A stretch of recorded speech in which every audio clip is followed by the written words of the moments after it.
అందరికీ నమస్కారం అండి. నేను మణికుమార్ని, కుంభకోణం కాపురం భాష విజయవాడ నుంచి. రీస్టాక్ అయిన కలెక్షన్ చాలా బాగుంటుంది. చాలా మంచి ఫీడ్బ్యాక్ కూడా వచ్చింది మాకు ఈ పర్టికులర్ ఈ ప్రోడక్ట్ గురించి. సో డబల్ ఎలిఫెంట్ ఉర్లీ అన్నమాట. ఇక్కడ రెండు ఏనుగుల కలయికతో వచ్చిన సింగిల్ ఉర్లీ. ఇక్కడ చూస్తే మనకి చౌకీ వచ్చేటప్పటికి వెడల్పు ఎక్కువ ఉంటుంది, లోతు తక్కువగా ఉంటుంది. అలాగే రెండు గజరాజులు ఉంటారు అటు ఇటు.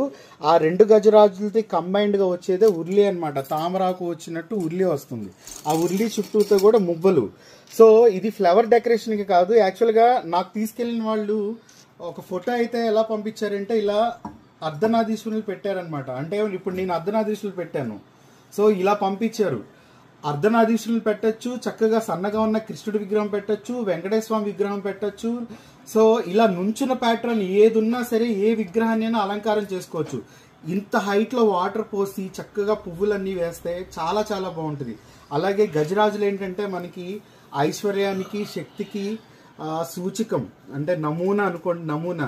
సో చక్కగా మీరు ఇంట్లో మెయిన్ డెకరేషన్ గా సపరేట్ గా ఒక టేబుల్ వేసి చక్కగా ఇలా డెకరేట్ చేస్తే చాలా బాగుంటుంది.